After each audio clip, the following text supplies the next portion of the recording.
ریت کے سنہرے زروں سے ڈھکی ہوئی سرزمین، خاموش رات اور خانہ کعبہ کے سائے میں ایک باغ کھڑا ہے، دل میں طوفان، آنکھوں میں دعا اور لبوں پر ایک ایسی منت جو تاریخ کا رخ بدل دے گی۔ یہ وہ لمحہ تھا جب حضرت عبد المطلب نے آسمان کی طرف دیکھا اور دل کی گہرائیوں سے وعدہ کیا، اے میرے رب، اگر تو مجھے 10 بیٹے عطا کرے جو بڑے ہو کر قریش کی حفاظت کریں تو میں ان میں سے ایک کو تیرے گھر کے پاس قربان کر دوں گا۔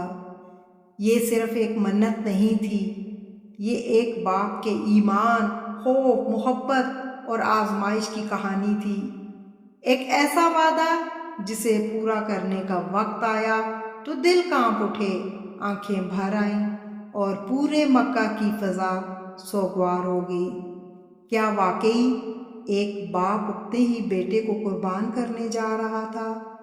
کون تھا وہ خوش نصیب یا آزمائش میں گھرا بیٹا، اور کیسے بدل گئی یہ کہانی رحمت میں؟ آئیے اس دل دہلا دینے والے واقعے کو سنتے ہیں جو صرف تاریخ نہیں بلکہ ایمان کی گہرائیوں کو چھو لینے والی داستان ہے۔ حضرت عبد المطلب رضی اللہ تعالیٰ عنہ نے یہ منت مانی کہ اگر ان کے 10 بیٹے ہوں اور وہ بڑے ہو کر قریش کی حفاظت کریں تو میں ان میں سے ایک کو اللہ کے لیے بیت اللہ کے پاس ذبح کروں گا۔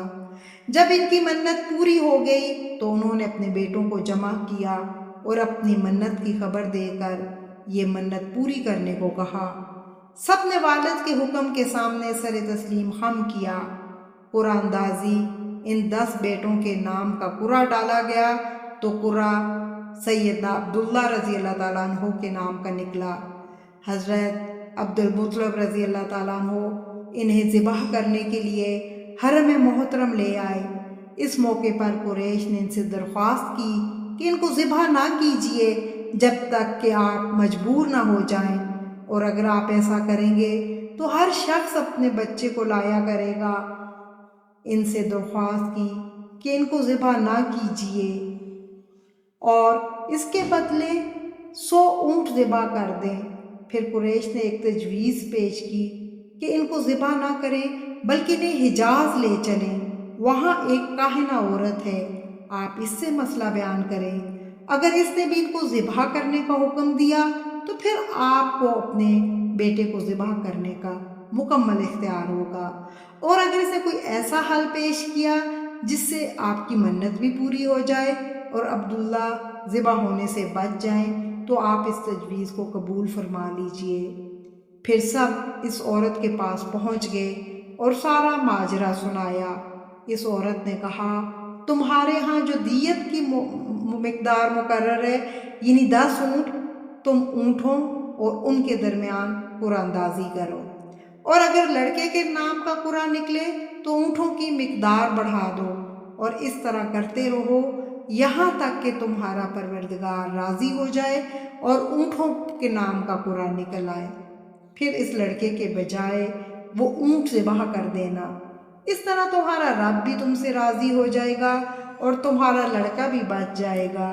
یہ سن کر سب مکہ مکرمہ پہنچے اور حضرت عبداللہ رضی اللہ تعالیٰ عنہ اور 10 اونٹوں کے درمیان قرعہ اندازی ہوئی تو قرعہ حضرت عبداللہ کے نام کا نکل آیا۔ 10 اونٹ زیادہ کیے اور جب بڑھاتے بڑھاتے اونٹوں کی تعداد 100 ہو گئی تب اونٹوں کے نام کا قرعہ نکلا۔ وہاں موجود قریش اور دوسرے لوگوں نے حضرت عبد المطلب رضی اللہ تعالیٰ عنہ کو مبارکباد دی۔ حضرت عبد المطلب رضی اللہ تعالیٰ عنہ نے کہا، اللہ کی قسم، جب تک 3 بار اونٹوں کا نام نہیں نکلے گا تب تک میں اسی طرح قرعہ ڈالتا رہوں گا اور اس قرعے کو تسلیم نہیں کروں گا۔ چنانچہ یہ عمل 3 بار دہرایا گیا اور ہر بار اونٹوں پر ہی قرعہ نکلا۔